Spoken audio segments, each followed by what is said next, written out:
आगामी सण उत्सवांच्या पार्श्वभूमीवर धुळे पोलीस दलाने मोठी कारवाई करत बनावट दारू तयार करण्याचा एक कारखाना उद्ध्वस्त केला आहे।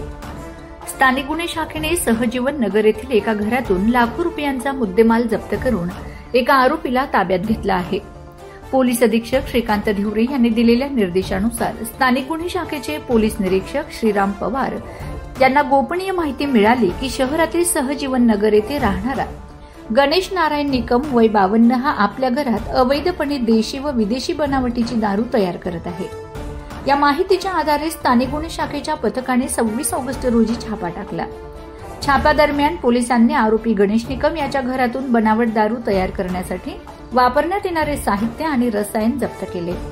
यात 600 लिटर स्पिरिट, दारूच्या बाटल्यांची बुचं, पॅक करण्याचे मशीन, विविध कंपन्यांची बुचं, रिकाम्या बाटल्या, रासायनिक द्रव्य आणि दारू भरण्यासाठी वापरण्यात येणारी नळी अशा एकूण 1,68,090 रुपये किमतीचा मुद्देमाल हस्तगत करण्यात आला। गणेशोत्सव आणि आगामी इतर सणोत्सव व स्थानिक स्वराज्य संस्थांच्या निवडणुका या अनुषंगाने मान्य पोलीस अधीक्षक श्री श्रीकांतजी धिवरे सरांनी शहरामध्ये तसेच जिल्ह्यामध्ये अवैध धंद्यांवर कारवाई करण्याबाबत आदेशित केलेले होते।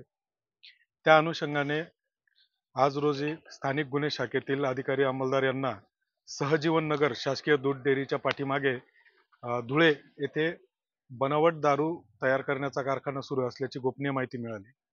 खात्री करण्यासाठी त्या ठिकाणी पथक रवाना केले असता त्यामध्ये संशयित गणेश नारायणराव निकम सहजीवन कॉलनी राहणार हा त्याच्या स्वतःच्या राहत्या घरामध्ये स्पिरिट तसेच इतर साहित्य, दारू बनवण्याचे इतर साहित्य, मशिनरीज असं तो ठेवून आणि त्या ठिकाणी दारू बनवत असल्याचे निदर्शनास आले।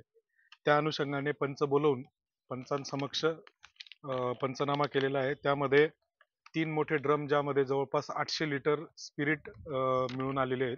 त्याचप्रमाणे वेगवेगळ्या ब्रँडचे झाकण जे पॅकिंगसाठी आवश्यक असतात ते मिळून आलेले आहेत। पॅकिंग मशीन मिळालेले आहेत। त्यानंतर दारू बनवण्यासाठीचे इतर जे रसायन आहेत जसं कलर आहे, त्याला स्मेल आहे, स्मेल येण्यासाठीचे जे काही लिक्विड आहे, असं सर्व सामान आपण त्या ठिकाणी जप्त केलेले आहेत।